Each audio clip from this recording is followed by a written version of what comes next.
of all the people studying in India, only 54% of people are employed. India needs a dose of reality. We need more good people. Tell me, बड़ी companies के अंदर cracks क्या होते हैं जो छोटी companies use कर सकती है and then they actually win against them? अगर आप देखेंगे लास्ट 50 साल, a big company has not beaten a small company. A fast company has beaten a slow company. Okay, so speed is the thing a small company should use against a big company. Difference between a Tata and a Reliance? See, all their new consumer investments have failed. Big Basket has failed. Tata 1mg has failed. Tata Neo has failed. Big failures. They're living on past legacy. On the other hand, Reliance, what are they doing right? The biggest advantage Reliance has is the Ambanis, especially Mukesh Bhai. Two things he does very well. Very few leaders do it. One is think scale and execute brilliantly. He is a machine on execution. There are no excuses in Reliance. There were two companies which were really killing BlackBerry and Nokia, and both vanished. While Nokia made a mistake of choosing Windows against Android, it was a strategic mistake. They suffered. But BlackBerry was really blind. Your biggest use on the phone today is your WhatsApp. BlackBerry had that as BBM. They did nothing with it. That was a mistake. What are the differences between Indian customers, Chinese customers, and American customers? See, Indian customers finally want value in whatever price they pay. Chinese consumers value innovation, much like Japanese consumers. The American customers have a very unique thing that they can return anything if they don't like it with full price, no questions asked. What do you think? What do small founders underestimate about how big companies think? I think what they underestimate is big companies are able to think very big about what this opportunity can be. Big companies have a great ability to collect a lot of information to synthesize and make their decision on. Small companies don't have access to that. What do you think? Like when you sit with these billion-dollar CEOs who are running large companies, what's their biggest fear every morning? The biggest fear any CEO has reputational risk, both personal and institutional. Because today, Raj, trust is won or lost every 24 hours. Give me 3 niches which you have seen in recent times where you can build a large business. Anything to do with health is big business. Okay, keeping me fitter, keeping me healthier, growing my hair, looking attractive is a very big niche. So look at time as a dimension, look at health as a dimension. These are all big opportunities to grow niches. Our guest today is a corporate legend who has seen it all, from leading Nokia to serving as a CEO of PepsiCo India. I'm talking about Shiv Shivakumar. In this episode, we talk about why even the biggest companies with all the money in the world still end up failing.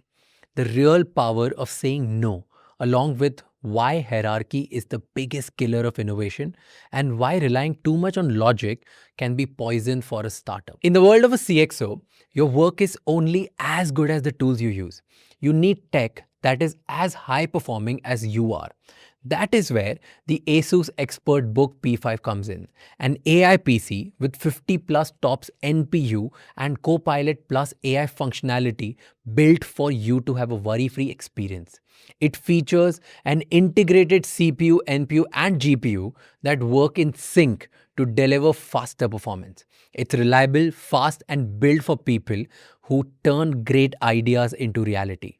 Watch this episode till the end, and if you want to level up your setup, go check out the ASUS ExpertBook P5 on Flipkart. The link is in the description.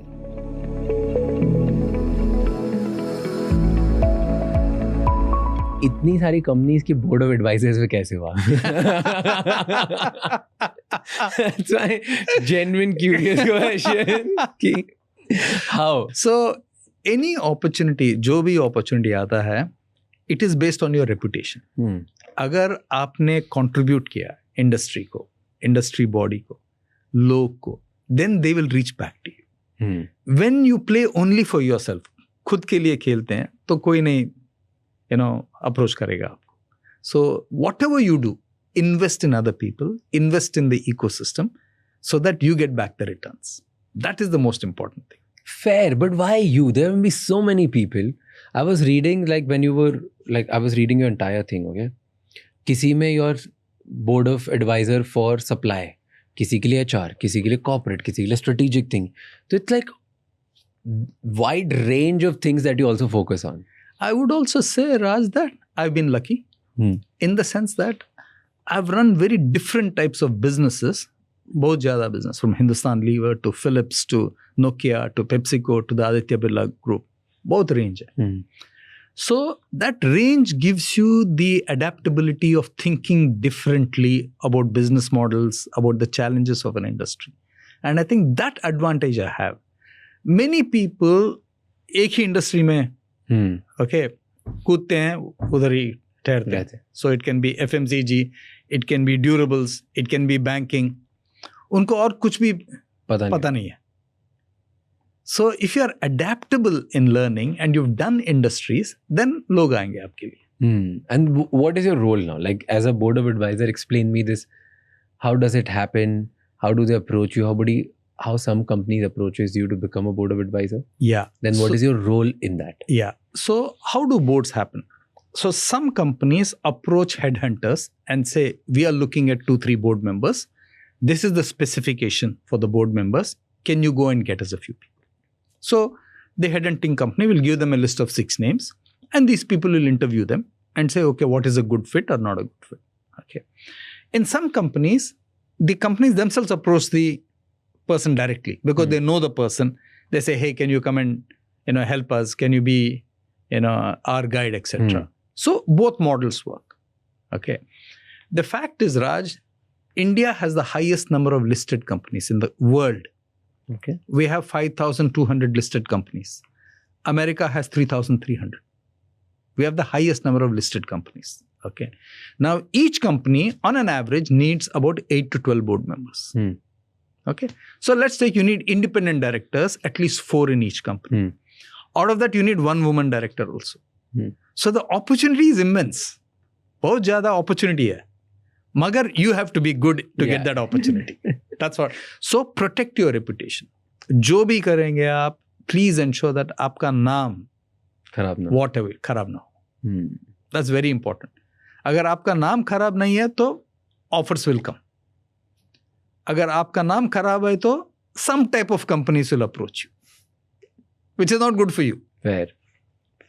And once you get appointed as a board member, what is the role of a board member? Yeah, the role of a board member in any organization across the world is to oversee that the company does well. Number one, the company does well within the guidelines of governance. Okay, अगर rules है सबको follow करना, whether it is ESG rule, people rule, whatever it is, minimum wage rule. Okay, please follow all the rules. The role of a board is to look ahead. आज company है, थोड़ा competitive है.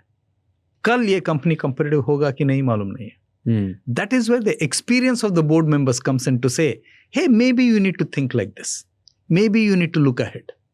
Okay, because people running the company, because of the nature of the digital economy and all that, they are head down in the business 24/7. Yeah. It's very difficult for them to look up and say, what is the horizon? And that is where very good board members come and say, hey, this could be an opportunity. Do you want to think about it? Okay. The role of a board also is to assess people capability. जो हमारे आदमी हैं, अच्छे हैं, उनका positives क्या है? क्या training होना चाहिए? Okay. What should we do with them? That's something that we should consider as a board. Next, succession planning is something a board has to be serious about. अगर कल कंपनी है राज शमानी का, okay, figuring out. राज शमानी को, who are the people reporting to him? अगर राज शमानी को next level जाना है, तो who can step in? So succession planning is another very important element for every board. To give me an example, let's say you said कि बहुत बार लोग अपने business में ही full time घुसे हुए रहते हैं. They don't understand कि अच्छा आगे क्या है, right? Give me some companies example where you're like, they were so involved in the business and then probably because of help of board, they were able to see it better. Or maybe you asked them a right question or board asked them right question. So they started thinking beyond. Yeah. So let's take Penguin le lo. Okay. Penguin Publishing House. Penguin Publishing House is the market leader. 450 crore, अच्छा EBITDA, etc. मगर ये पुस्तक का market is not growing. Digital जा रहा है. Okay. There is a market. but you have to ask yourself क्या करना है. What is the problem with the publishing industry? We have 5,200 bookstores in the country. We have 10,000 authors. Every man is an author. सब लिखते हैं. Everybody thinks he's the next Leo Tolstoy. Everybody thinks he's the next Virginia Woolf or whatever. सब लिखते हैं. Okay, उनका दिमाग में बैठ जाता है कि लिखना है. लिख लेते हैं. Okay. Now, the minimum copies you need to sell to break even is 2,000 copies. So one of the ideas we are pushing in Penguin is to say, देखो, if anybody comes to you, tell them please put 4 lakhs at the table to publish 2,000 copies. If 2,000 copies are sold, we'll give this deposit back to you.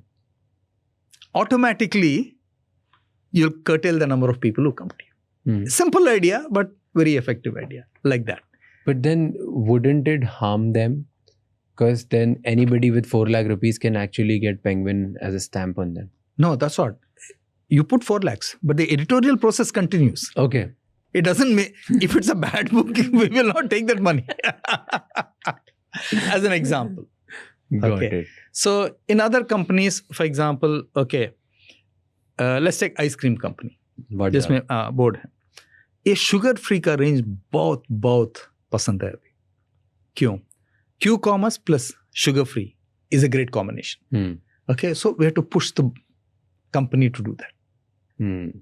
Okay, so we are looking ahead to say what are the trends. And then we bring those trends to the company management attention and say, शायद आपको करना चाहिए. अगर आप करेंगे तो business बढ़ेगा. Got it. अगर नहीं करेंगे तो you'll fall behind. This gets me to an interesting point. Let's flip the script now. Okay, the flipping is because आपने इतनी सारी बड़ी कंपनीज में काम किया है, इतने सारे बड़ी कंपनीज के साथ हो आप देखते हो. Okay, tell me, बड़ी कंपनीज के अंदर क्रैक्स क्या होते हैं जो छोटी कंपनीज यूज कर सकती है and then they actually win against them? Very good. बड़ी कंपनीज में any company you take, any big company, okay, बहुत स्लो होते हैं क्योंकि उनका प्रोसेस, उनका डिसीजन मेकिंग अथॉरिटी प्रोसेस बहुत टाइम लगता है. अगर ये पेन को लॉन्च करना है एक बड़े कंपनी में, ये शायद 1 साल लगेगा. छोटा कंपनी में 2 महीने में करेंगे. That's the difference. क्यों? That because the evaluation process, the business के सब डिस्कस करते हैं, मोर डिस्कस करते हैं, फिर बॉस के पास जाते हैं. Whereas an entrepreneur, start to finish, in 2 months he says, I'm going to the market.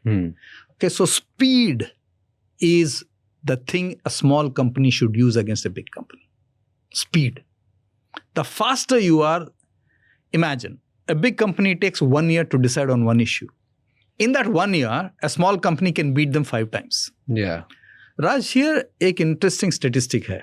अगर आप देखेंगे last 50 साल, a big company has not beaten a small company. A fast company has beaten a slow company. Remember this. No big company has beaten a small company. Even in India, no big company has beaten a small company. Big companies might buy small companies. खरीदते हैं. Okay, so that there's no competition. Yeah. But you cannot beat them. But big companies also destroy small companies, no? Because of the capital. Yes and no. In any large company, Raj, कोई तो पूछेगा क्यों कर रहे हो? You cannot be in the business to destroy a competitor. You have to be in the business to earn trust of the consumer and grow the business. That is the basic reason why you are in business. But sometimes big companies, because of their just deeper pockets, can actually take away your entire business overnight. Like I was reading, day before yesterday, I was reading a case study of the airport lounges. Did you read that? I read. You read that, right? Yeah. What happened with Adani and I think the company who had the monopoly for a 2,000 crore and in the stock market, they just wiped off overall in 12 months, the company's finished. Yeah. So big companies can take away a small company, Raj, जब उनका access होता है. When they have access to scarce resources, physicality, regulation, etc. If it is pure price, it will not work. For example, Reliance Communications did not become big because they had the lowest price in telecom. They bought in an innovation with video, with 4G and 5G. That is why they became big. Jio. With Jio, remember that. So, ये जो product value होता है, value for money for consumers, वो ठीक होना चाहिए. नहीं तो चलेगा नहीं. Price alone will not work. Okay. So it's some of the other competitive advantages as well. Simple. अभी देखो एक cars as an example. Lowest price है मारुति का. मगर किसका sales अच्छा है? Tata EV, Mahindra SUV, Toyota SUV. क्योंकि Maruti did not do either SUV or EV. Price alone is not enough. Deeper pockets. So deeper pockets is not equal to. I think deeper consumer understanding and deeper thinking about what is the way I can create value for people in the ecosystem is more important. Do you really believe so? 100%. There's no way that capital can beat a non-capital. Capital is easily available for anybody today. For example, let's take all the startups. You think they're starved of capital? They can get any capital they want. If the startup's doing well, yes. Absolutely. Okay. Ideas are dime a dozen. The real challenge, Raj, is people is the problem. Getting good people. Capital is available today. Capital available है, technology available है. तो आपका दिमाग होना चाहिए. वो दिमाग के लिए you need people. You need a very good team around you. For example, let's take America had 0% interest rate for many years. UK had 1% interest. Capital was freely available. Where was that capital going? Into Asia markets, into India, into other markets.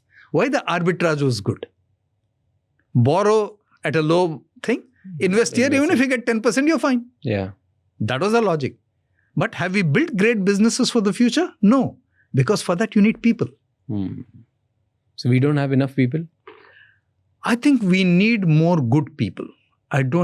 Let's take the recent skill report. Of all the people studying in India, only 76% of MBAs are employable. 74% of engineers are employable. 51% of arts and science graduates are employable. So now think about it.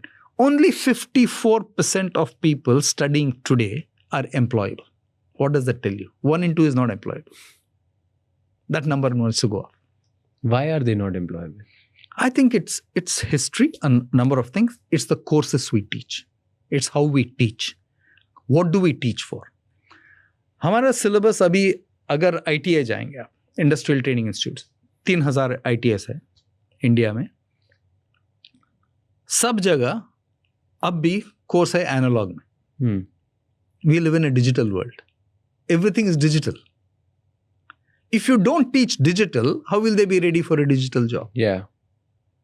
But then isn't it, you said 50, almost 54%, right? So 1 out of 2. हमारा 1 out of 2 भी बहुत है.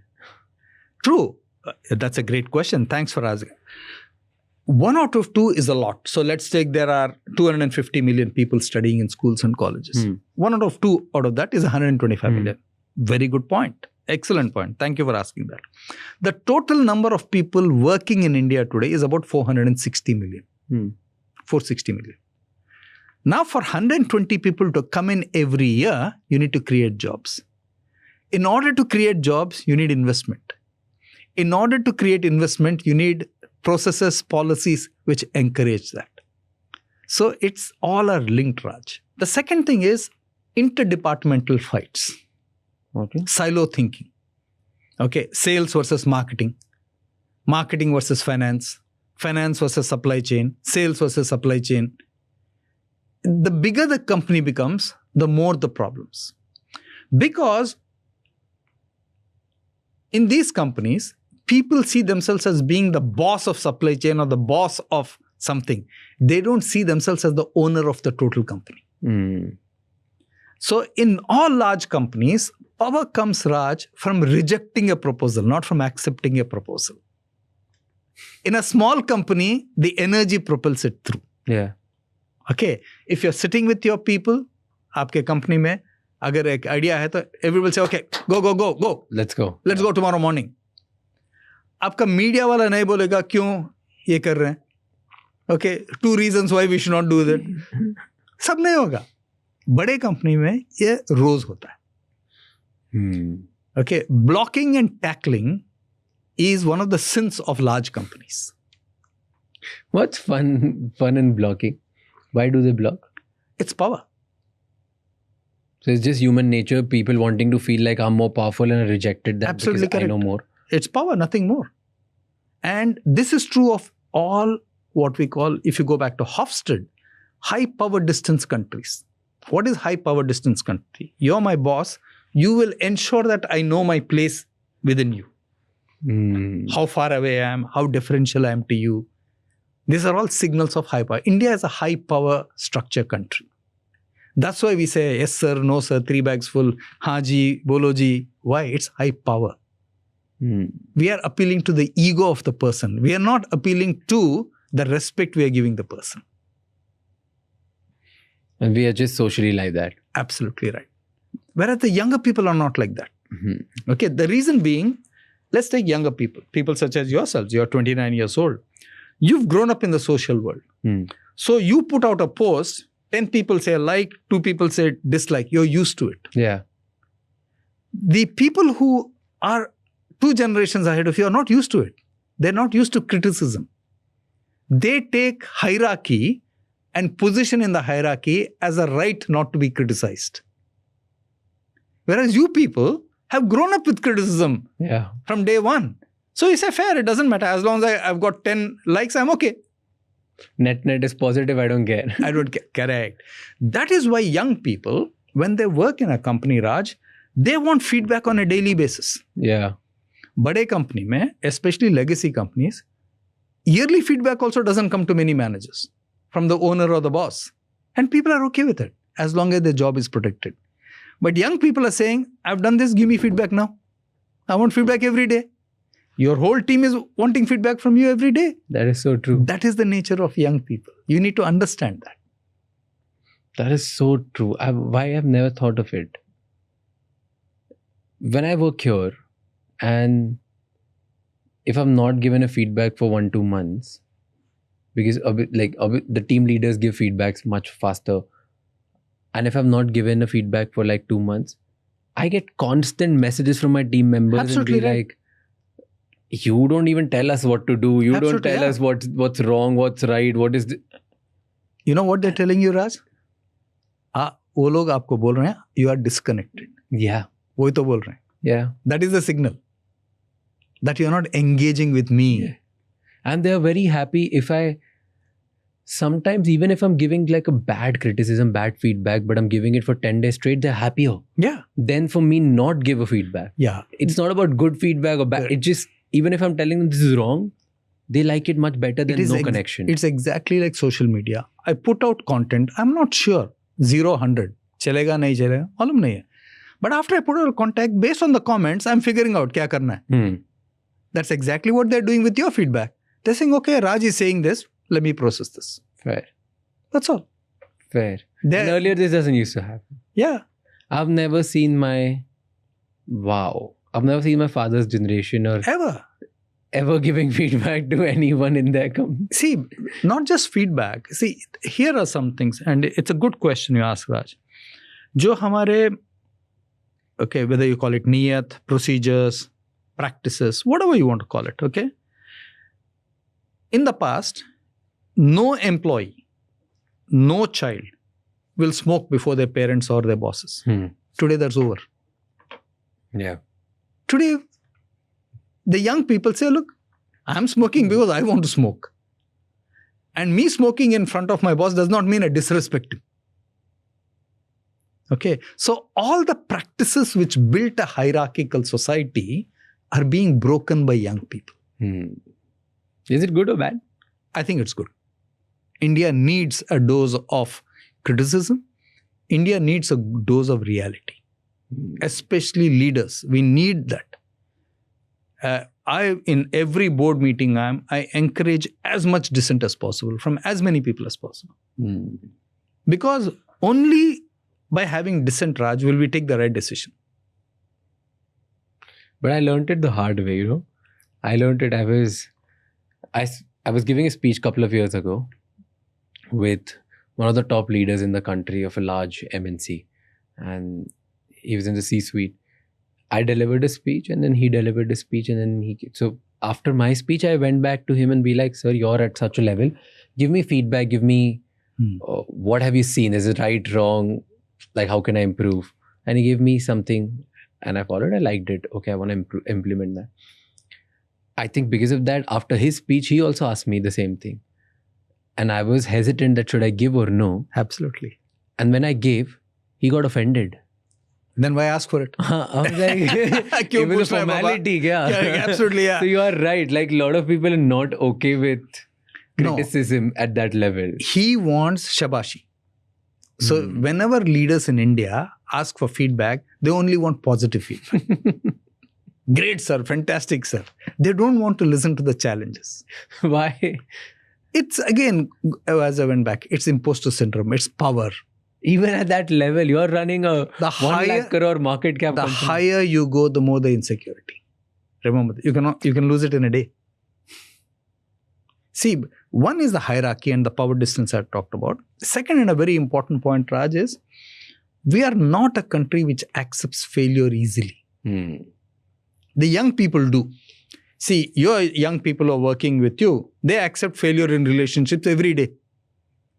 They accept failure in a job. Fine. They'll move on. Okay. They accept it. But the 2 generations before them cannot accept failure. Because we have constantly lived in what do other people think of us as opposed to what do I think of myself.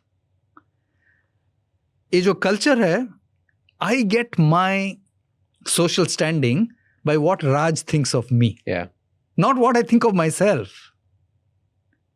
So power distance, hierarchy, and the fear of others' opinion is what makes this. Yeah. And shame is a big motivator. Absolutely there as well. Right. Like every failure is associated with shame. Yeah. So most of the things we are not doing that, what do I want to do? But we're doing because, hey, this should not give me shame in societal structures. Exactly. So you're just trying to avoid shame instead of living your dreams or living your... Yeah. So I'll tell you a good example. I won't name the captain. Once I was with Tony Greig in Colombo. Okay. So every time I meet cricketers of stature or whatever it is, I go and talk to them about leadership, etc. So I was talking to Tony Greig about leadership and how leadership evolves. Because sport, every ball is leadership. Okay. So Tony Greig said something to me very nice. He said, Shiv, all the visiting captains, when we played against India, against a particular captain, we would joke that when we went out to toss, we would normally say heads or tails. Your captain would say draw. He doesn't want to lose. So when you play safe, you take away the chance of winning. Absolutely right. You take away the chance of losing. But more important, you take away the chance of winning. But there must be something which big founders of big company CEOs or the way big companies think, there must be something right about it also, right? Yes.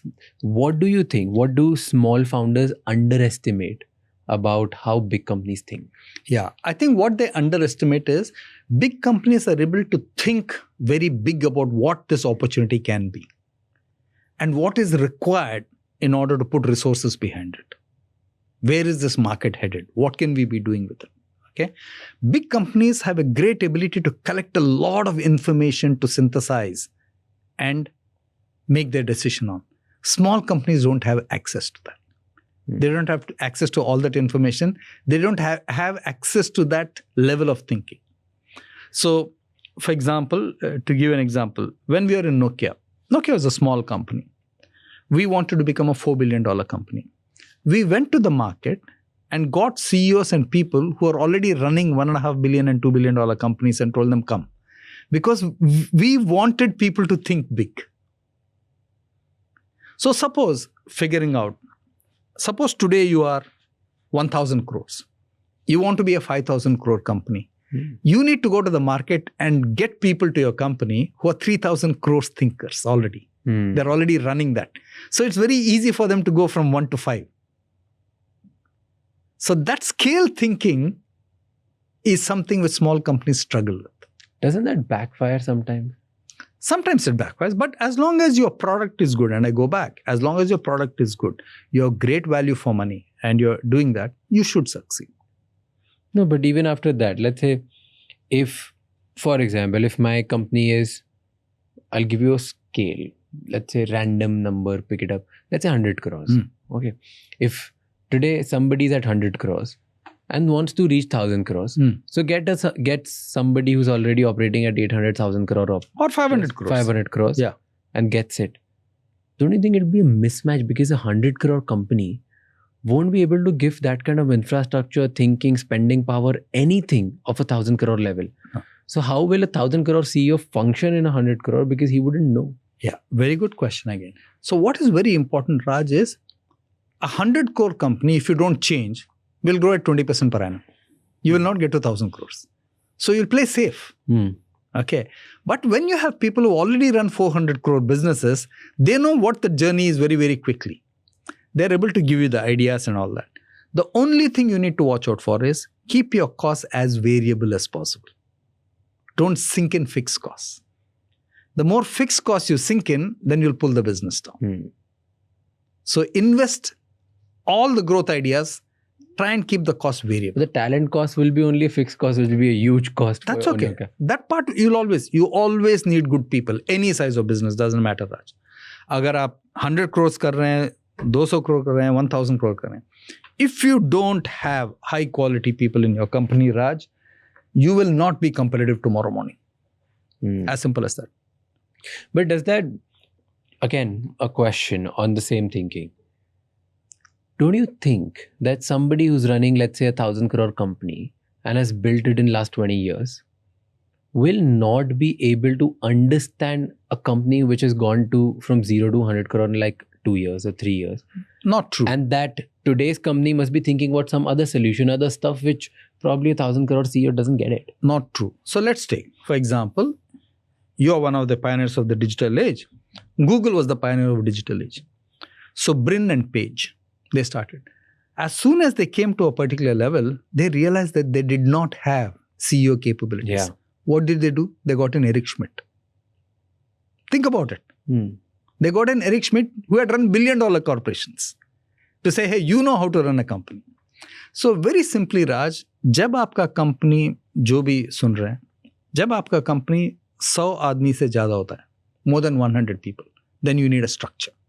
You need a process. जब 50-60 है, आप corridor में खड़े हो सकते हैं, बोल सकते हैं कि कल ये करेंगे, वो करेंगे, सबको समझ में आएगा. But after 100, you need a process and a structure. Otherwise, the company will not grow. So like, Brin and Page did, okay, you need to bring people to the table to say, hey, you've run large corporations, now take this large. And how do you make sure that the person you're selecting, A, is right, B, is right and comes here and actually does the right thing? Because probably 100 crore founder wouldn't even know 1,000 crore operate kaise hota hai. Very good question. And a CEO can talk about any shit. Very good. Very, very good question, Raj. That is where, if a founder is doing it, he has to have a comfort level with the person he's bringing in. You have to have a comfort level in each other's company. यही हुआ जो Apple में हुआ. Steve Jobs went and bought John Scully. बहुत खराब था. Horrible. Next 5 years, Steve Jobs was fired, John Scully was fired, company went down the tube. So, whoever you're hiring, there must be a personal comfort. That person must understand you and your ambition. You must understand the person's discipline and the passion and what he's doing or she is doing. Both are important. How does that happen? How can you even get it? It's over repeated dialogues, repeated chats that you'll figure it out. But in the beginning, everybody will wear a mask till for a year, right? So nobody maybe will actually get it until you go through crisis. You don't understand who's the right person. Yeah, maybe it'll take you a year to get the person, but you'll get somebody right at the end of that period. So because remember, even as a founder, Raj, aapko bhi you need a sounding board. You can't do everything. Once you realize that, then you will do it. Fair. Okay. Or the other way to think about it, Raj, you bring somebody in, okay, bahar se, you make him in charge of new business. Tell him, aap ye karo.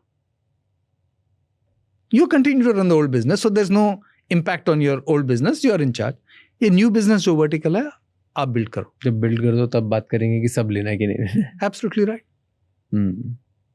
That's a fair approach to actually pick it up. Absolutely. What do you think? Like when you sit with these billion-dollar CEOs who are running large companies, what's their biggest fear every morning? Their biggest fear every morning. See, there are many fears they have. The biggest fear any CEO has reputational risk, both personal and institutional. They don't want to see their name in the wrong way in the newspaper, either their name or the company name. Every morning they fear this. Everybody, because today, Raj, trust is won or lost every 24 hours. Every 24 hours. If I say something wrong on this program right now, something silly, and it goes out, my reputation will be challenged. Remember that. Okay? Which is exactly what happened to some of your peer group with some of the comments they made overnight. Now, what happens in that? Going back to what we asked, the whole society descends on them. Everybody who's a protector of the old legacy and everything about our culture, everybody descends on them. Now, you cannot be protected from anybody at that stage. But that only happens with public figures, no? It won't happen to somebody who's not a public figure, even if they're running a large company. So let's take, every company is a public figure in the society it operates. Full stop. Okay. Up figuring out, you are a public figure in this building where your office is.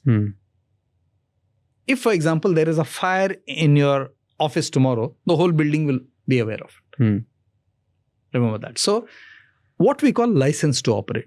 अगर आप सूरत में हैं, अगर आप ट्रिची में हैं, अगर आप गुवाहाटी में हैं, that society looks up to you. अगर आप कुछ खराब करेंगे, तो society will look at you differently. So the license to operate and society's approval is a very important thing. Can a startup exploit this fear? Anything can be exploited, but you need to exploit it in a positive manner. In a positive manner, let's say if I'm in an industry where a large company is operating and their fear is every day that something wrong should not happen, can startup look at those areas and actually go for those businesses to win in this beginning? Absolutely. 100%. And the way to do that is look at every industry and see who are the companies who are innovating and not innovating. If an innovation from a big company is taking 2-3 years because of this fear and reputation, etc., then that's an industry to step in. That's exactly what's happened in the D2C business, which you are very familiar with. The large companies like the Hindustan Lever, like the Proctors, like the Marico's have not innovated the way they should. Suddenly you have 100, 1,000 D2C companies picking niches. Why is that, Raj? And you go back to the question you asked me about large companies. In a large company, जब आप present करते हैं, let's take a niche idea. Sugar-free ice cream idea present करते हैं. वो boardroom में it will be killed. कितने outlet होंगे? कितना होगा? 20 crore छोड़ दो. But for a D2C company, they see 20 crores as fabulous. And I'll go to 100 crores. Yeah. That's the difference. Yeah. How do large companies kill innovative ideas every day? By being very rational. By being very, very rational. बोलेंगे ये नहीं चलेगा, वो नहीं चलेगा. That's one. Second thing, and I've had this furious debates with my CEOs also when I've been a marketing director, brand manager, etc. I gave it to my wife. She didn't like it. Okay.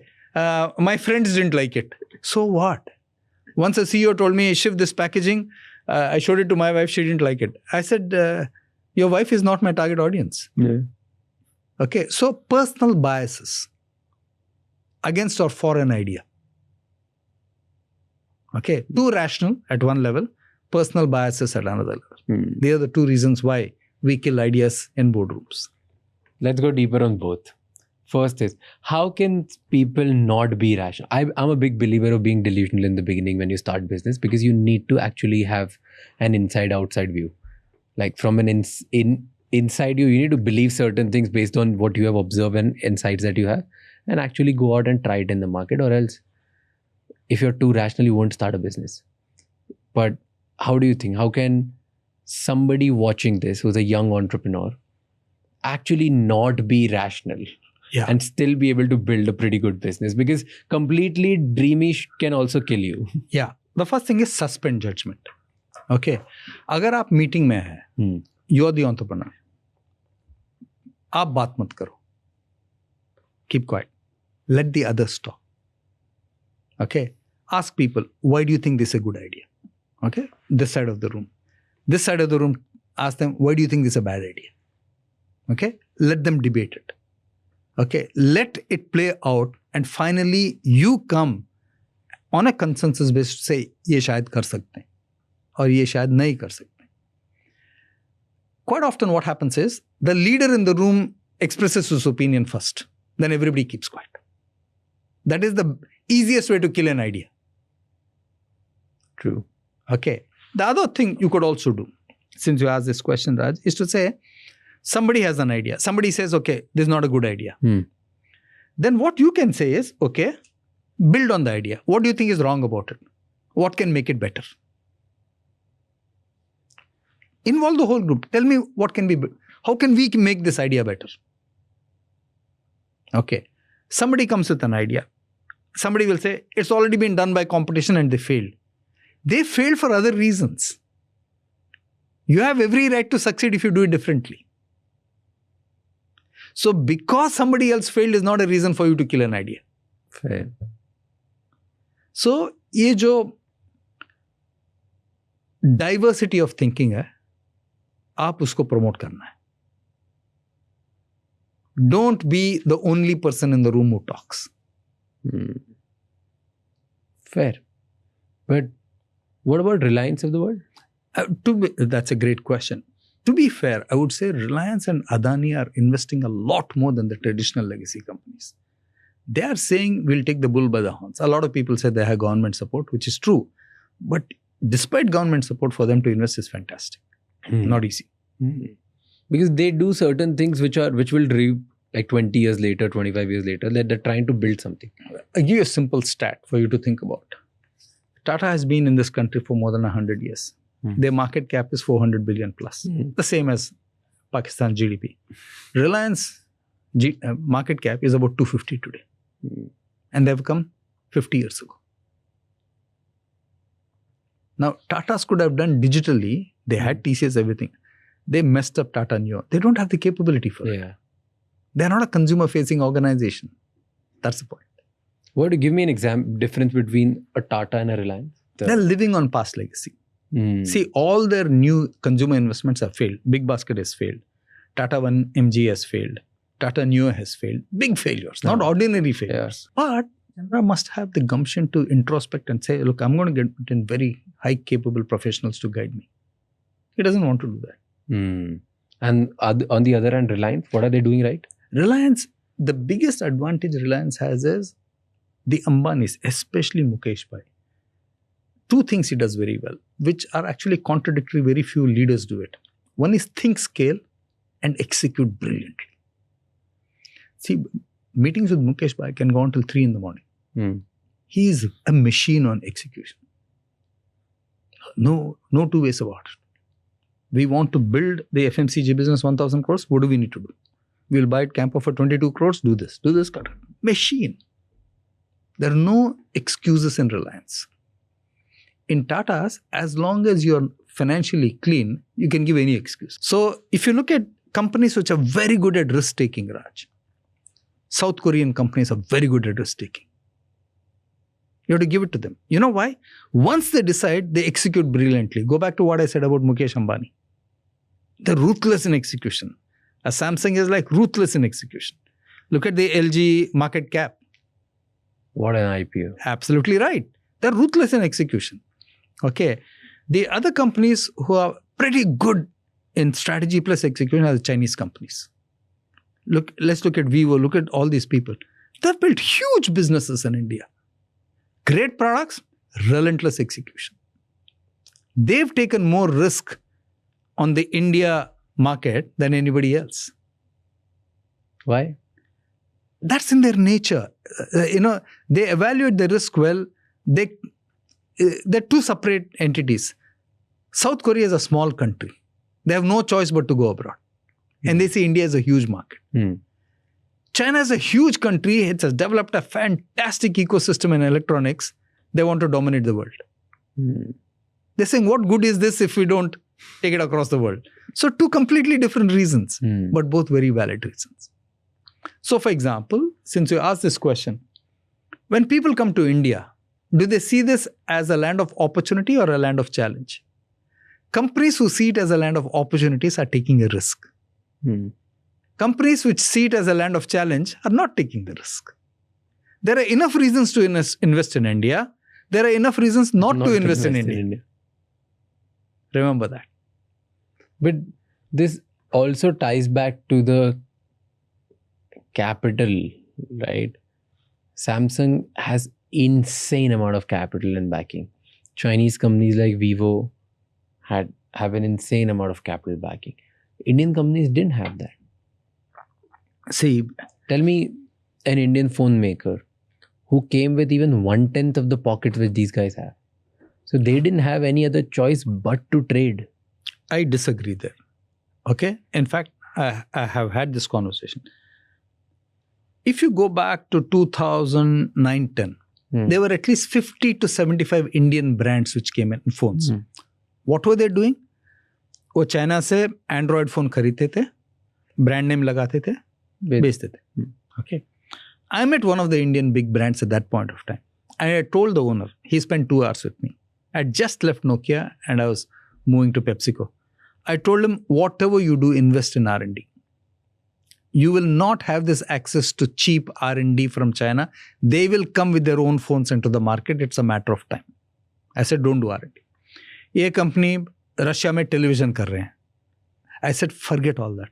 Focus on phones. Focus on form factor. Focus on innovation. Focus on services. He listened to me. एक कान से दूसरा कान से छोड़ दिया. Today that company doesn't exist. Which company? Micromax. Think about it. Micromax could have been the Samsung of India. They lost it because they were not focused. But aren't they really big now in terms of the...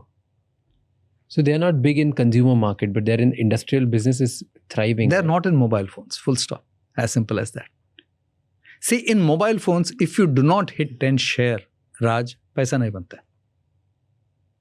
No chance. They're not mobile phones, but then jo part manufacturing वगैरह they've done well, right? They're but you really you had the market rooting for you.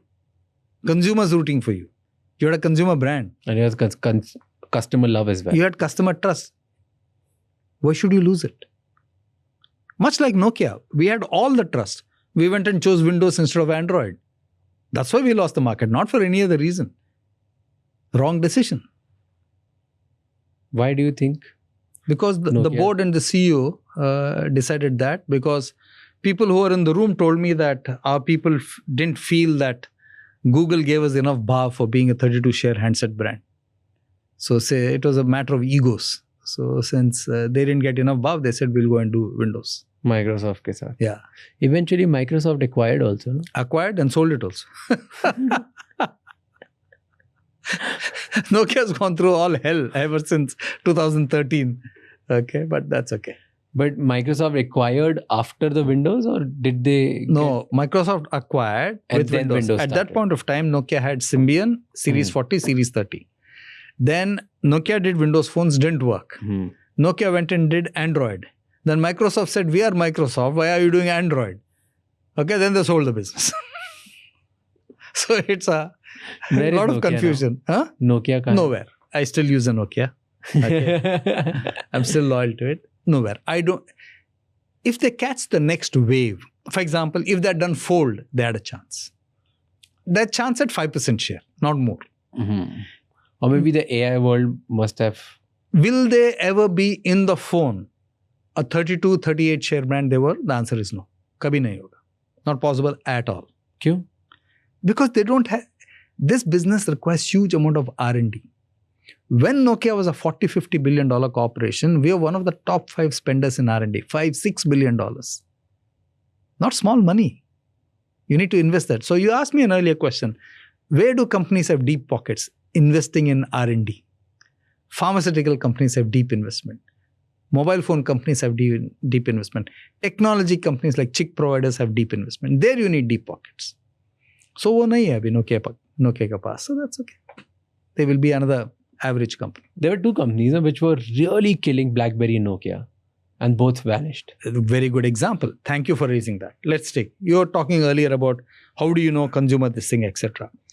While Nokia made a mistake of choosing Windows against Android, it was a strategic mistake. Okay? Wrong decision by the CEO and the board. They suffered. Okay? But BlackBerry was really blind. Why were they blind? Let me explain. Your biggest use on the phone today is your WhatsApp. BlackBerry had that as BBM. They did nothing with it. Think about it. They were the first WhatsApp. They were actually the first to have the WhatsApp. They were blind. They had the product.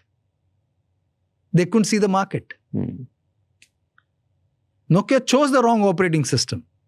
But BlackBerry had a product they couldn't scale up. That was a mistake. So BlackBerry, again, going back, you asked me about big companies. BlackBerry started with email because especially for lawyers and stockbrokers in New York, every minute mattered. So getting push mail and knowing what was happening was very important for them to take decisions. So BlackBerry had mastered it. But in about 3-4 years, the Nokias of this world, the Apples of this world had as good as an email. So BlackBerry thought its reasons for success was only email. It is not. That was the mistake they made. And they could never come back after that. BBM was a fantastic product. But did they fail because of the keypad and the display, the touch revolution? Because Apple came up with the touch and then even they could have. They also did touch. They also did touch plus keypad. तब तक तो हार गए थे. They were not. Agreed. But for example, let's say Samsung coming with Fold is a great example of counter attack. आपको भी कुछ करना पड़ेगा ना बाबा. They thought email was it. They thought Barack Obama had a BlackBerry and that 50 million coverage we got was enough. बहुत खुश हो गए. All the wrong things, not the consumer-led things. That's what I'm trying to point out. The consumer-led jewel they had was BBM, and they lost it. And people loved BBM at 100%. I cannot tell you in Saudi Arabia, etc. Girls would put BBM, code on their hand and show it to boys going by. Really? Absolutely. I've seen this with my own eyes. It was that popular. Because it was a great way to connect. Yeah. And it was a one-to-one connection. So it was the first sort of private social... Absolutely right. Segment. First kind of WhatsApp. Absolutely. But imagine if they had thought about how big can the social media idea be? What could we do behind it? Tell me one thing. Because you were talking about large companies and you used an example of another large company as well, right? I have a very curious question. Why do large companies keep hiring a lot of consultants, but rarely act fast? Rarely they're fast. They get like these heavy sheets and consultants with working for years and years, and then they keep doing on the reports. Yeah. So the reason large companies employ consultants is they believe that if they need to look at the future, the current bunch of people are not able to do that. If it is a large company, I tell them, take 10 of your best people out. Put them on a project for the next 1 or 2 years and ask them to give you what you should be doing. That's the best. Okay. They employ consultants because sometimes some of the tough decisions you can park saying the consultant recommended it. Suppose you have 5,000 people. Yeah. You want to trim that down to 3,000 people. So you say this consultant recommended that we need to cut so much in order to be competitive. Nobody can argue against that with you. So sometimes taking the uncomfortable calls. It's a guilt minimizing process. Correct. Absolutely right. That's one. But many times I worked a lot with consultants. They're also very bright people. They see the world very differently. They have connections across the whole world and they're able to bring for you many different angles which you might not be able to see. Especially, Raj, as technology collides every industry. See, today there is nothing called a traditional competitor. Anybody can be your competitor. Yeah. Whoever thought that Uber Eats would compete with a Zomato or somebody? Think about it. A ride share fellow. But Uber Eats is pretty big in many markets that they do. Now, how do they see it? Our asset is we can move things from point A to point B at the earliest possible time. You need food. What do you need early? Food. We'll do that for you. We'll source from we are not saying we'll make the food, but we'll source it for you. So competition can come from left field today. So one of the advantages of using consultant is because technology is impinging every industry, they can give you a different view of the future than you are able to think. Fair. Tell me, if you were a 25-year-old founder with 1/100th capital of a large giant in any category, how would you beat that giant? Number one, I would focus on the niches. Pick the niche where the large company is not focusing. Okay. Pick that niche. Be merciless on the large company. Ask yourself, how big can I make this niche? Okay. Sugar-free across the range as an example. Okay. What can I do? Or what Mama Earth did with that onion shampoo. Incredible. Okay. Absolutely. Pick a niche and go after it. Hell follow there and make life miserable. The one thing I should not do is try and replicate what a large company does. That's a big mistake that I would never do. Number 3, I would build a solid team of very good people, because my success depends on how the bunch of capable people I have. Whatever you do, don't sacrifice that. Okay? And have a culture which is an open, challenging culture. Why should we do this? Why should we not do this? If you're 2 founders, your question was 1 founder. If you're 2 founders or 3 founders, have clarity on how will you resolve your differences if you have one. Let's take tomorrow, you and I were partners in figuring out. We must write down to say, if the 2 of us disagree, we will go to this person for clarification and final decision. Many families suffer because of that, Raj. The reason family businesses suffer is exactly this, because nobody wants to tell the elder brother or the Tauji or the Nana. Yeah. If they have a disagreement in the family, they don't know how to surface it. If they surfaced it, they would be better off. True. That is the reason. This is what I would say. You said niches. Give me 3 niches which you have seen in recent times which can be exploited, or where you can build a large business and nobody's building. Maybe some people are building it, still there's room. I think anything to do with healthy food is a big business. It's a big niche. Anything to do with healthy food, high protein, millets, etc. Big business. Anything to do with time saving as a device is big business. Today, Raj, 25%, 25% लोग breakfast नहीं खाते हैं because they're in a hurry. Imagine if you give them a liquid on the go, a breakfast with 20 grams of protein in it, or something they could eat on the way.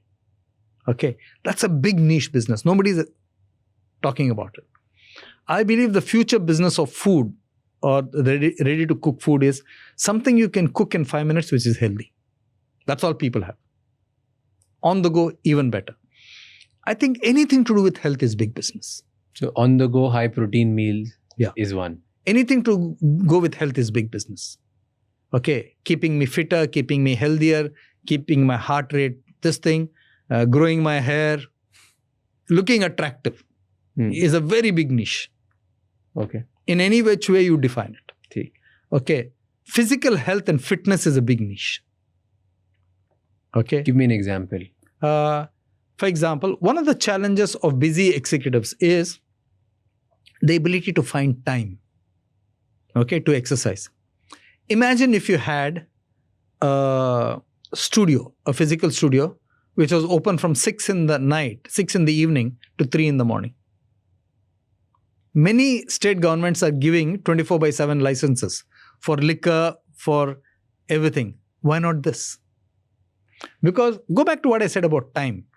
Look at time as different time parts to say, look, traditionally most people go to sleep from 9 to 6 in the morning.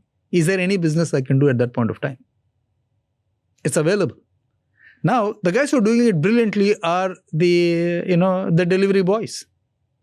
The Blinkit, the Zepto, the Zomato, they're available 24/7. They're doing it brilliantly. Are there other industries who can exploit it? Okay, night college, night education. If you look at the American CEOs of the 60s and 70s, most of them went to night college. We don't have night colleges in India. Our night colleges close at 9. Can you build an ecosystem around that? That's what I mean by niches. Very niche. Absolutely. But very profitable because you're serving a great need.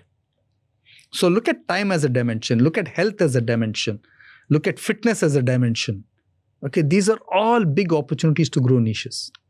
Then specific target groups. I think looking at it in terms of saying, what can I alleviate some of the problems of women in this country? What can I do around that? Is a big one. What can I do with children? We tend to invest a lot in children.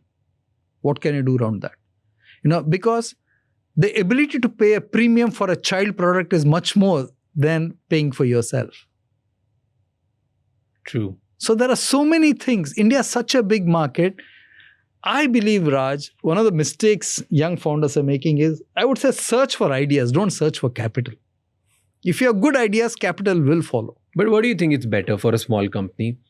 They can get to let's say, if they are focused on one niche, they're able to do 50 crore, 60 crore revenue. Is that more lucrative for a large company? Or they try to do something like 10, 20% of every category and reach like 100, 150 crore of revenue? I always say this, Raj. Thanks for asking this. If you have 6 categories, it's better for one category to jump 10 feet than 6 categories to jump 2 feet each. That's the mistake all entrepreneurs in India make. Try and dominate one properly. That will carry you through. If you are doing everything in bits and pieces, you'll never succeed. You need to be known for something. What are you known for if 6 of your categories are jumping 2 feet each? Have one jump 10 feet. That's your spearhead. But how difficult that is to choose? It is not difficult to choose. Because then if you're doing just one category, sometimes you feel the ceiling has come too soon. No, so ask yourself, where all can I take this? How can I take this? That's what it is. Like, go back to your own example. You're doing this podcast, etc. You didn't stick to one category of podcast. You didn't stick to one genre. You spread it. But you chose it on sensible basis. 1 is your gut feel and 2 is what the market is telling you. 3 is what the team is telling you. It's the same with business. You have to choose. All strategy is a matter of sacrifice, Raj. And why does it happen when you expand? There are some categories that trust lingers, but the other categories trust doesn't. So there was a study I was reading. If you are trusted in front of customers for making a great tea, people will buy your biscuits as well. But if you're trusted for becoming a great soap, people won't buy your tea. Yeah. So few companies are able to keep building products after products, and people keep trusting them again and again. And there are few companies who just can't do it. Yeah, so that's very true.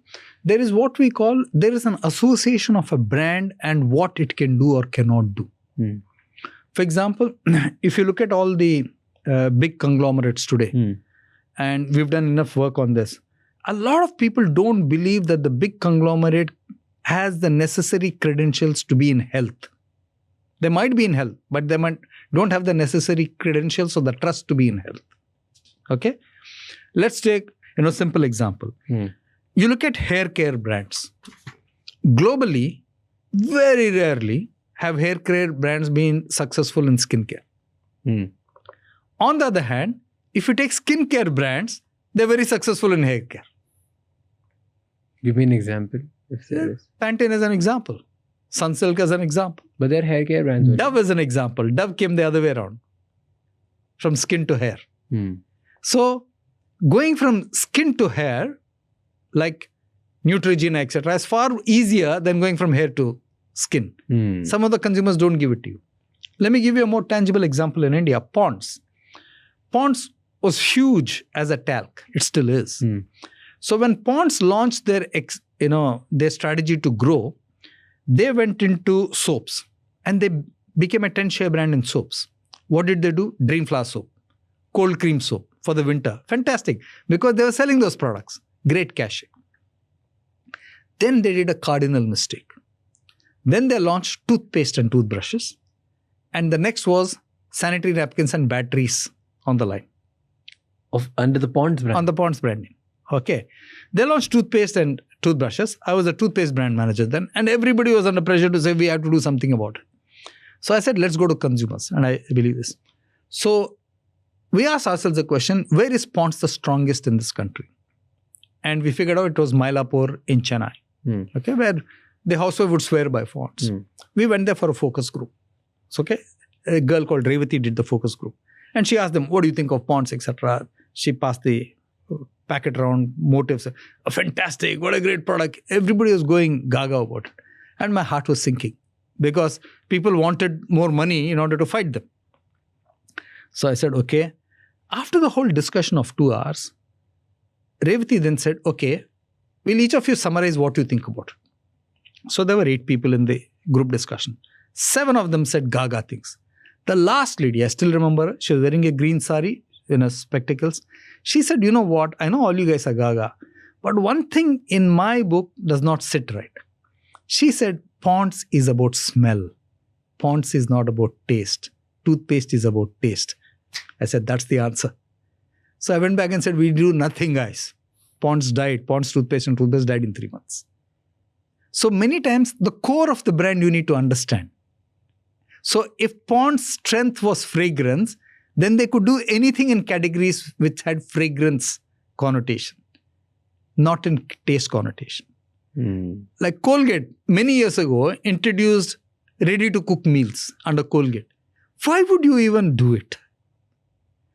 Why would you even do it? I think Harley Davidson introduced lasagna or something. Think about it. Why would you even try it? So history is replete with brands and categories doing the wrong things. Give me, I'm interested in these stories now. Give me, because Unilever is one company I study a lot. I love Unilever. You spent 19 years in that company. Tell me a few great stories which changed India or which changed the way people look at product, or which has just helped you dominate that category. And tell me stories where they failed miserably. I think the whole concept of sachization of a category was something I think Unilever mastered very well in India. Chick started it, right? No. Doesn't matter who starts it. See, that's the mistake we make. Anything, oh no, somebody said, so what? So what? Where? You took it, and actually the place where low unit price pack started was Thailand. It started with Colgate because in the financial crisis of the 90s, prices went through the roof.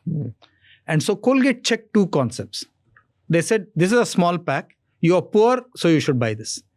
And they said, this is a small pack. This is the fun way to consume the category. And consumers chose the second. So they were one of the first companies to do it. Okay. And so sachets require a very different thinking, which is in a sachet, the price point is fixed. You have to work your supply chain and raw material and everything backwards to meet that price point. Before sachets came in, everything was add-on. So sachets started the fixed price point concept. Today, I think 40% of FMCG is for price point concept. Okay? So 1 rupee, 5 rupee, 10 rupees. That's a fixed point and then you backward. Absolutely right. Okay. So I think sachet, that required a lot of distribution also. So if you look at the early companies who did distribution very well in India, and Hindustan Lever was one of them. One was the ITC, one was Hindustan Lever, one was Union Carbide. Okay, for different reasons why they chose it. Okay, Hindustan Lever because they sold daily products, went to the rural market. Batteries because the metal jacket was very heavy. So people could not carry the case of the batteries from the wholesale market to their homes. Very heavy. So they couldn't carry it. Cigarettes and BDs were bulky. They couldn't carry it. If you bought 100 rupees of BDs, it's 3 cartons. You can't carry it. So by definition, ITC and Union Carbide had to employ their own vans to go rural. Hindustan Lever to develop the categories. I think Hindustan Lever's grip on strategy around distribution was very good. The other thing Hindustan Lever did exceedingly well over time was to get to negative working capital. Okay, exceedingly well. So those are the reasons why Hindustan Lever succeeded. But it's the same reasons why they're failing now.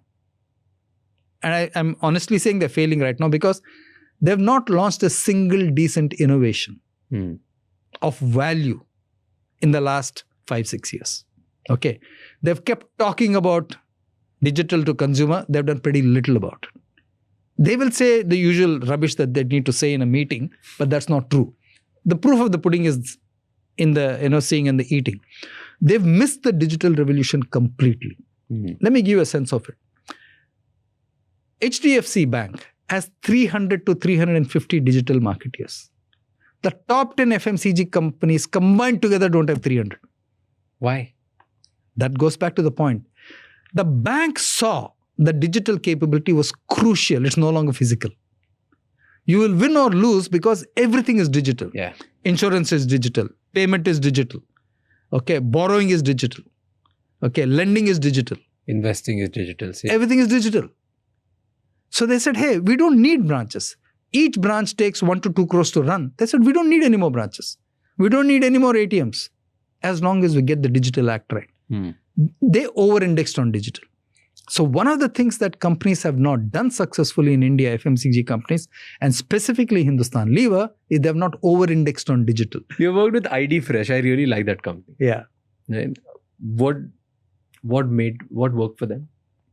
It's taken 15, 20 years. The ability to see that the housewife was no longer willing to sit in the kitchen and make something. Okay. Let's look 2 categories. One is batter. So the housewife orders it, makes it. In 5 minutes, the idli or the dosa is ready for her kids. Take another category which the housewife just loves digitally, D2C. Okay. Biryani. Yeah. India has 2 biryanis sold every second. Okay. Horrible statistic. Okay. Lots. Okay. Why is that so? It takes a housewife 1 hour to make the masalas for the biryani if she stood in the kitchen. Now, her love for her kids or the family is not going to go away if she orders a biryani from outside who aggregated all this. So that's why the housewife is saying, I'm a smart housewife now. I know how to use my resources. Okay. True. That's the key. So what does this link to? Go back to what I said about businesses. Time. You're saving them time. You're giving them back time. That 1 hour of the housewife in the kitchen to make a biryani, she now has to do what she wants with it. Either with her family or for herself or whatever else. So now India loves convenience. Absolutely right. How do you make trust in a low trust society? Because by standing out. By standing out, by being the different person.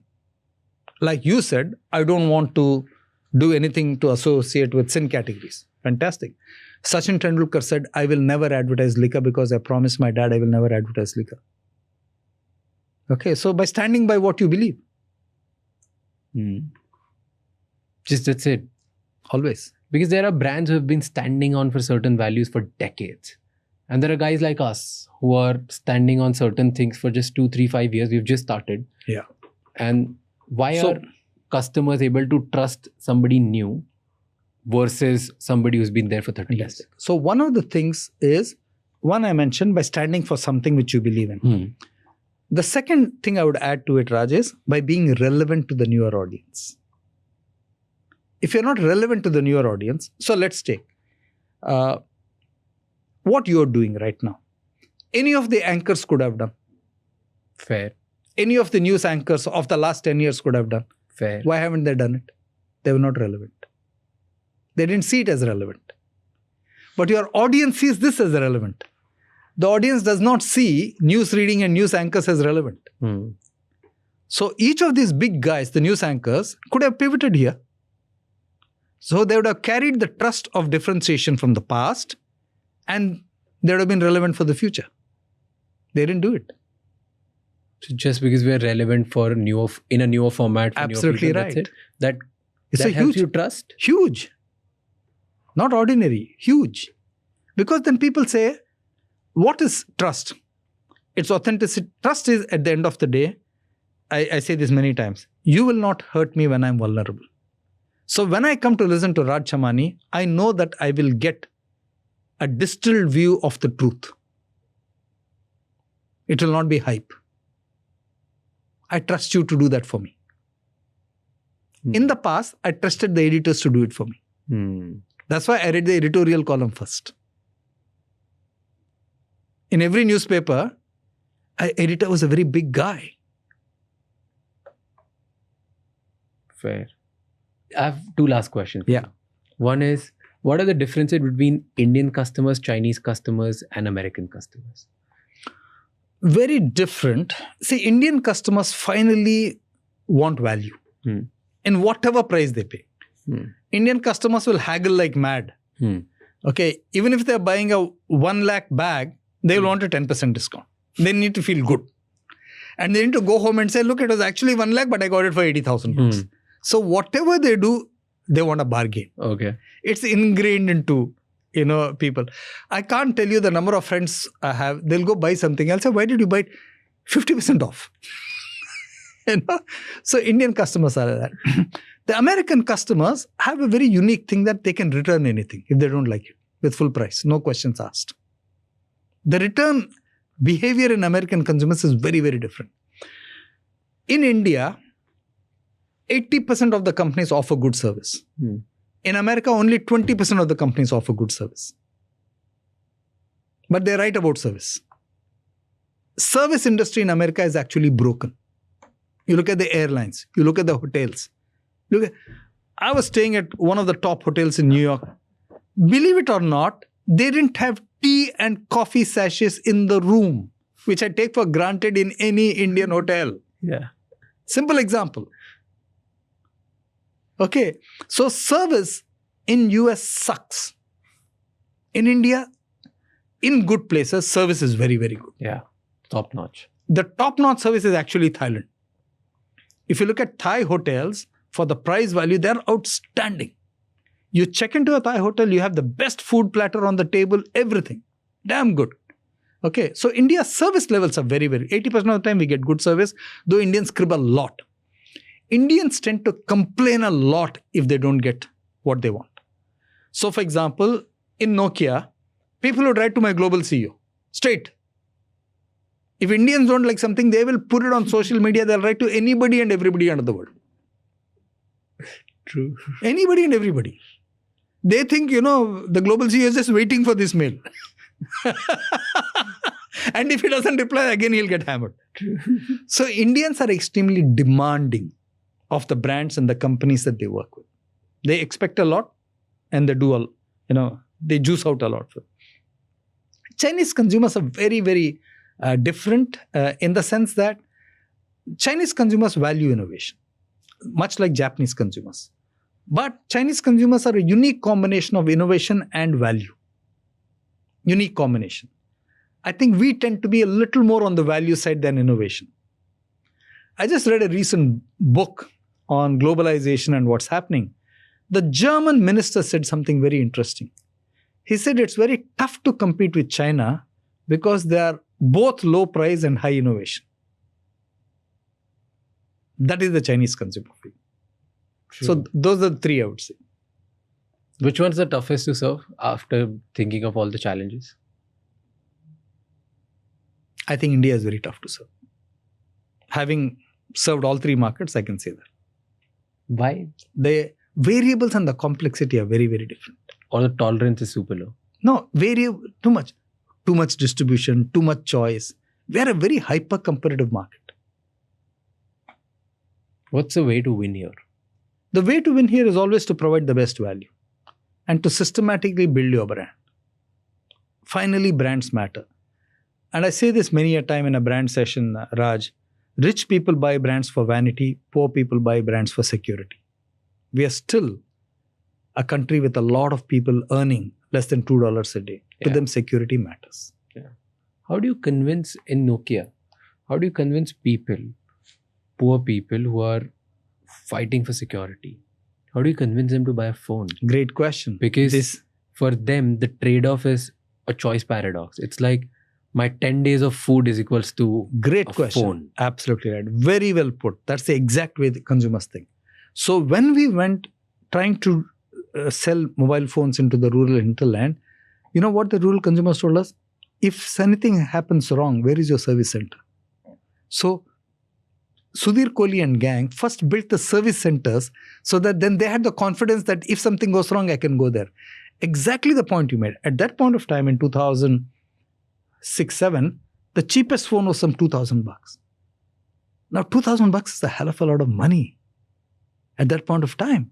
Yeah. So they said that was $45 or whatever it is. So they said, if this goes wrong, what's my guarantee?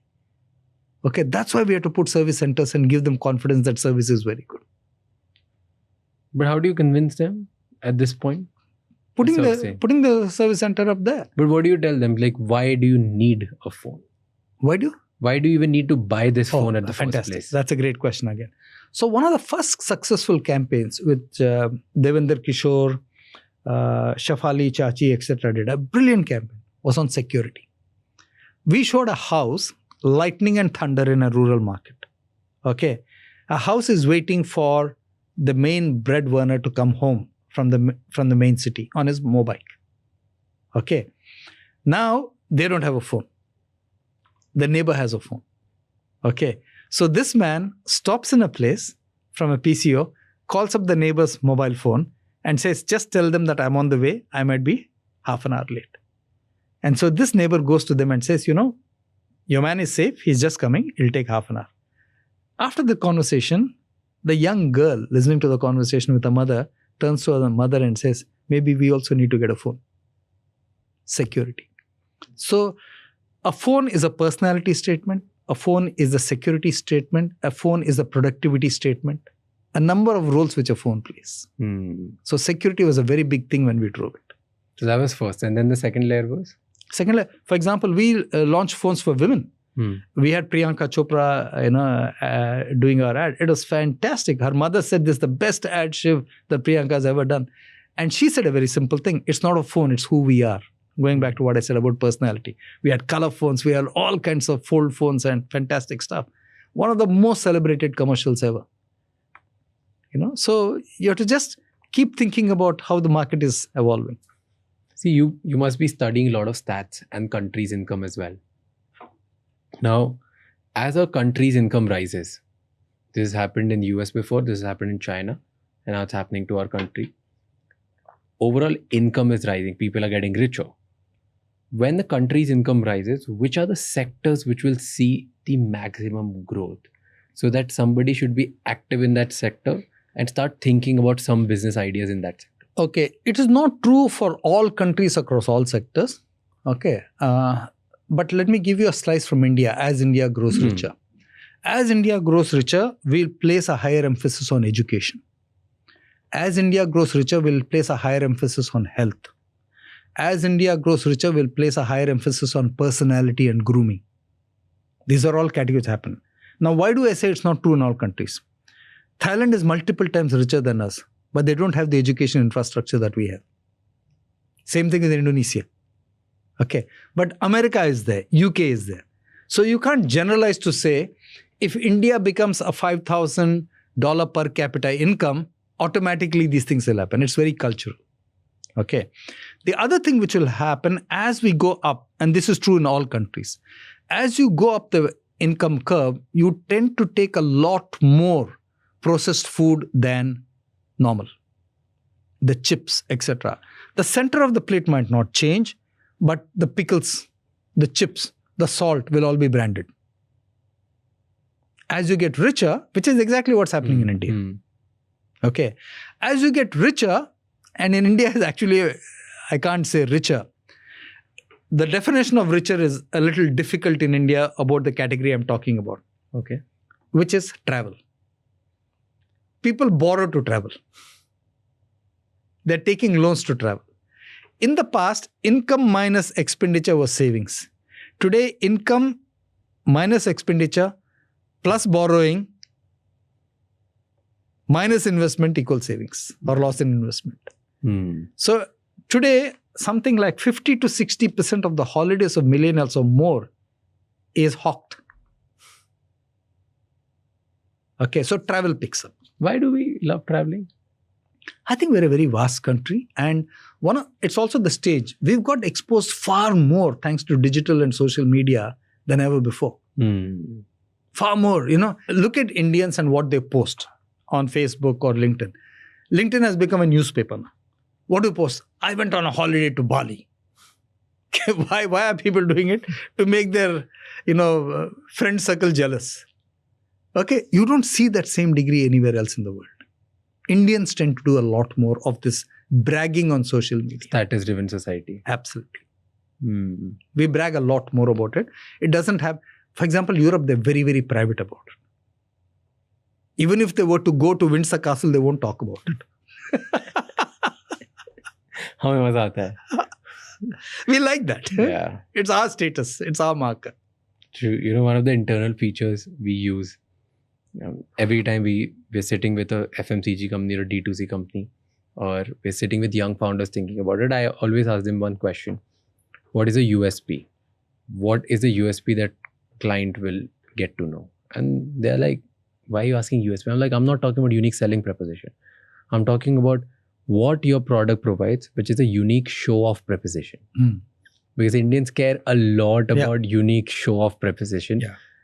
And it makes a lot of difference. Whether it's a simple restaurant or a party or a travel, people love showing off where they have gone. And if it's not show-off worthy, it won't survive a long time if you're charging premium for it. So a good example of that, what you say is absolutely right. A very good example of that is the shirt category. Every shirt has a monogram on it. When Arrow introduced its shirts many moons ago, when Shashi Modgal used to be the CEO, they did a lot of research. And people said, yeah, if I wear a shirt and the Arrow symbol is not there, then why am I wearing it? So there's a premiumness to it. Yeah. We need a show-off proposition for it. Absolutely. Well, perfect. Thank you so much. It was pleasure talking to you. And it was absolutely amazing. I would look forward to many more conversations. We should keep doing it, and we should make it more specific next time, like specific on things, and I'll love to have it. Thank you so much for doing it. Thank you so much ये episode end तक देखने के लिए. अब आपको 3 चीज़ें करनी है. नंबर 1, इस चैनल को सब्सक्राइब कर लो ताकि हम इसी तरह और ज़्यादा वैल्यूएबल गेस्ट आपके लिए लेके आ पाएँ एंड हम वो उनसे क्वेश्चंस पूछ पाएँ जो आप चाहते हो. नंबर 2, मुझे कमेंट्स में ये बताओ कि आप और कौन कौन से गेस्ट हैं जो देखना चाहते हो हमारे पॉडकास्ट पे, ताकि हम उन्हें लेके आएँ और उनसे वो सवाल पूछें जो आप चाहते हो. एंड नंबर 3, ये एपिसोड किसी एक इंसान के साथ ज़रूर शेयर करना जिसकी लाइफ में एक पॉजिटिव चेंज आएगा, क्योंकि एक कॉन्वर्सेशन इनफ होती है किसी की लाइफ चेंज करने के लिए. I'll see you next time. Until then, keep figuring out.